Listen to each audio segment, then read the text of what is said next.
The desert sun hung low over the red cliffs of Kalari 9, casting long shadows across the rocky landscape. The wind carried a dry, metallic taste, a reminder that this planet, though habitable, was still wild and untamed. In the distance, a lone figure moved with purpose, her long strides swallowing the rough terrain with ease. Standing at 7 feet, her presence was impossible to ignore. She was Mira, a warrior descended from Earth's Apache people but adapted to survive in the harsh alien world. Every muscle in her tall frame spoke of discipline, skill, and courage. Mira had lived on Kalari 9 for over a decade, guiding her small tribe through storms, alien beasts, and the endless struggle for survival. The planet had tested her in ways she had never imagined, but she had never failed.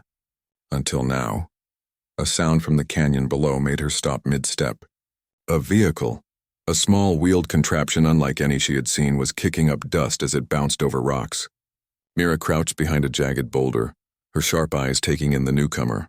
The man driving it was shorter than her, dressed in rugged clothing that reminded her strangely of old Earth legends, cowboys she had heard from the elders. He moved with confidence, speaking to himself in a language that was both familiar and strange, as if testing the wind for an answer. The warrior's first instinct was caution. Aliens were dangerous, but humans, especially ones from other settlements, could be unpredictable. She had seen traders, scavengers, and explorers, but few of them lasted long in the wilds without careful planning. The man stopped at a flat plateau, jumping out of the vehicle with surprising agility. His boots kicked up dust and he drew a small scanner from his belt. He muttered, scanning the terrain. Nothing dangerous here.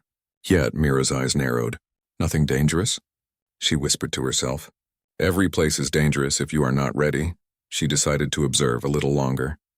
The cowboy, though she did not yet know his name, moved with energy and confidence that was unusual, almost reckless. He set up a small camp, assembling strange tools she had never seen. Mira had learned to survive with simple weapons and her understanding of the land. Technology was a bonus, not a requirement. Hours passed. Mira considered approaching, but something in the man's behavior made her pause. He wasn't hunting, nor was he gathering. He was searching, exploring, she realized. And in the wild, explorers often underestimated danger. Night fell, and the red cliffs glowed under the twin moons of Kalari 9. Mira stayed hidden, watching the cowboy as he tried to start a fire. Sparks flew, but the wind kept extinguishing them. She found herself smiling faintly. Even someone as reckless as he seemed had determination, and determination often meant survival. Suddenly, a sound shattered the quiet night, a low growl that made Mira's skin tingle. From the shadowed canyon, a massive creature emerged, its 4 legs ending in clawed feet, eyes glowing faintly in the moonlight. The cowboy looked up, startled, and froze. Mira reacted instantly. She leaped down from the rocks with the grace of a predator, her tall frame intimidating. She landed between the cowboy and the alien beast, bow in hand, arrow already nocked. "Step back," she commanded, her voice firm and unwavering. The creature roared and lunged. Mira fired a single arrow, hitting it in the shoulder. It staggered but kept moving, bigger and faster than she expected. The cowboy finally snapped out of his shock, grabbing a small pistol-like tool and firing it. Sparks of energy hit the creature, slowing it slightly. Mira and the cowboy worked together in silence. She moved with precision, using the terrain to her advantage while he provided ranged support with his strange technology. Step by step, they forced the creature back toward the canyon edge, where it finally stumbled and fell into a deep crevice. The ground shook as it hit the bottom, roaring in defeat. Breathing hard, Mira lowered her bow. "Are you always this reckless?" she asked, her eyes sharp but not unkind. The cowboy rubbed the back of his neck, sheepish. "Not always, just sometimes." Mira studied him for a moment. He had courage, she realized, but he lacked understanding of the wild. "You could have died," she said simply.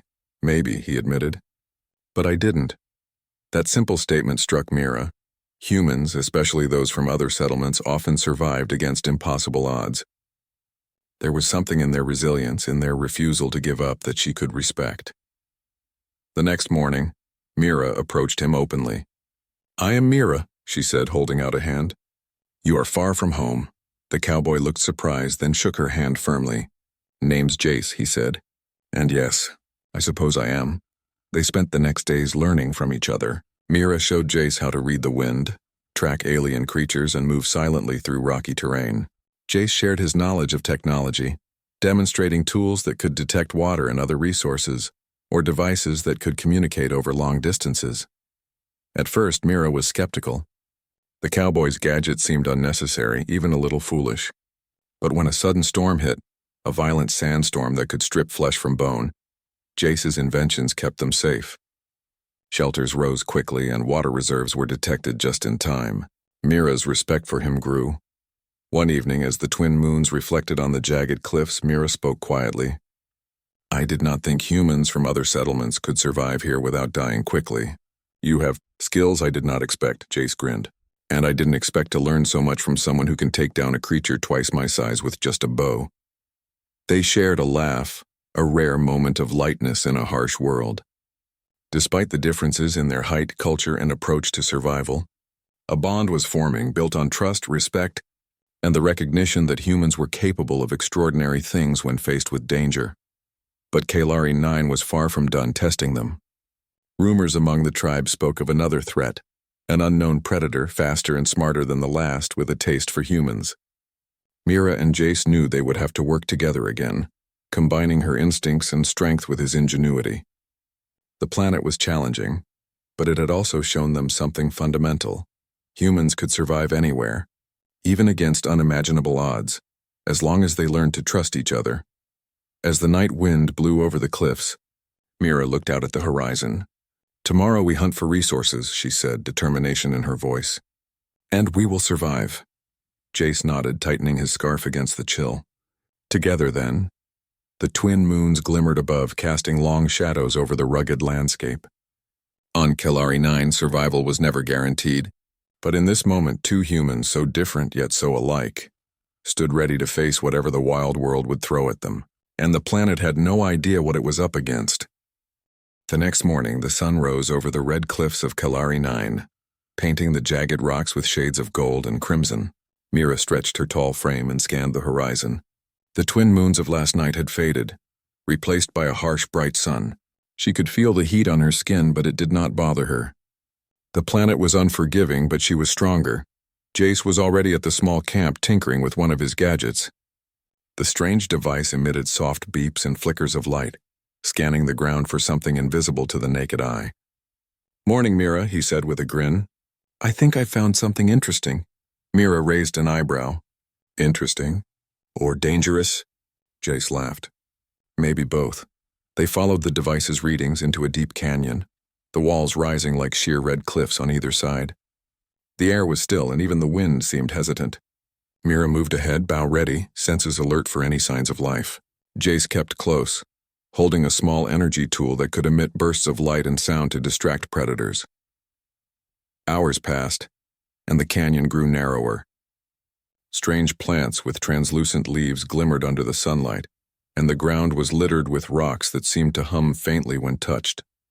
Mira knelt to inspect them. "These rocks, they are not natural," she said. "Someone or something shaped them." Jace's eyes widened.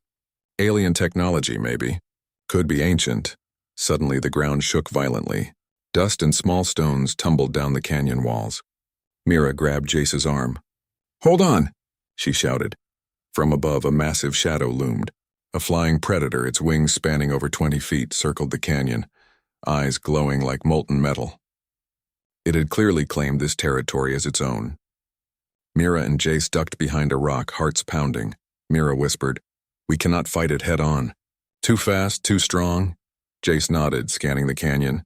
"We need a trap. Something clever. Something it doesn't expect." Together they worked quickly. Mira used her knowledge of terrain and predator behavior to guide Jace.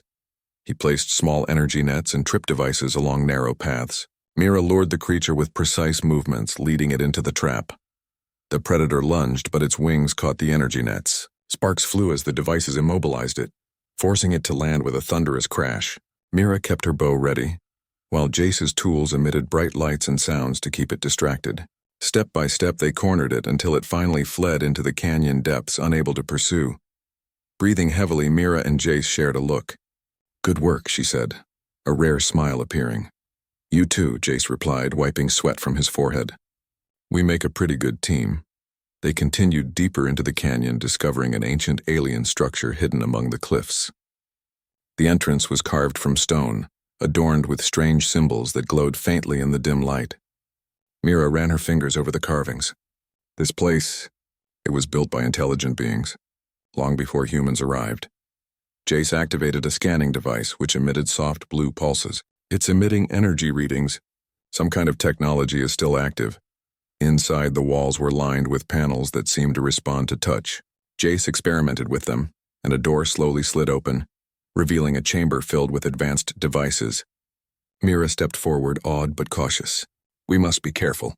We do not know what any of this does. Suddenly, alarms blared.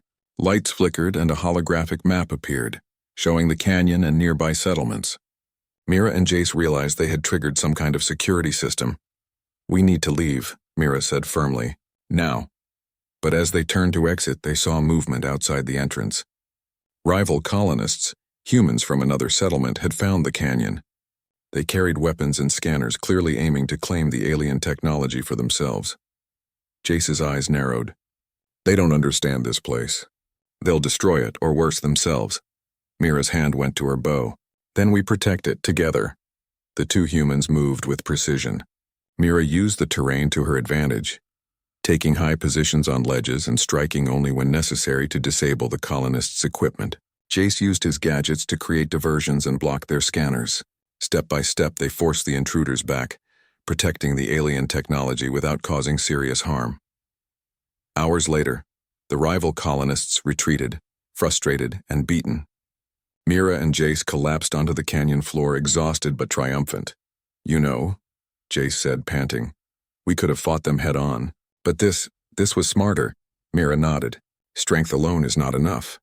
Survival is about strategy, teamwork, and knowing when to act. Humans are capable of more than brute force. The chamber glowed faintly, responding to their presence. Mira and Jace realized the alien technology was not just weapons or tools, it was knowledge. Maps of the stars, recordings of ancient civilizations, even instructions for sustainable energy sources. The planet had been testing them, but it was also offering a reward. Wisdom for those who proved themselves worthy. Over the next days, they explored the chamber carefully, taking notes, activating devices, and learning from the ancient technology. Mira marveled at the designs, realizing that human intelligence and adaptability were the only things that allowed them to understand it. Jace worked tirelessly, combining his tech skills with her survival knowledge to unlock hidden compartments and decipher alien messages. As they worked, their bond grew stronger. They learned to anticipate each other's moves, to communicate without words, and to respect the strengths each brought to the partnership. Mira's patience and skill balanced Jace's creativity and daring. Together, they were unstoppable. One evening, Mira looked out from a cliff overlooking the canyon. Kalari 9 is harsh, she said softly, but it has shown us what humans can do. We can survive, explore, and even thrive, if we work together. Jace stood beside her, nodding. And there is more out there, more to discover, more to protect. This planet is just the beginning. The twin moons rose again, casting silver light across the canyon. Mira and Jace knew their journey was far from over. New challenges awaited, from alien predators to rival settlers, but they were ready. Humans had survived the impossible, adapted to worlds beyond their own, and discovered the power of unity. In the distance, the alien structure glimmered softly, as if acknowledging their courage. Mira drew a deep breath, feeling the strength of generations of humans and warriors behind her. Jace adjusted his tools, ready for whatever came next. Together, they would face the unknown, proving that humans, in all their diversity and ingenuity, were capable of greatness, even on the wildest, most dangerous worlds. And as Kalari 9 whispered in the wind, it seemed to agree. The planet would not break them. Humans had arrived, and they were unstoppable.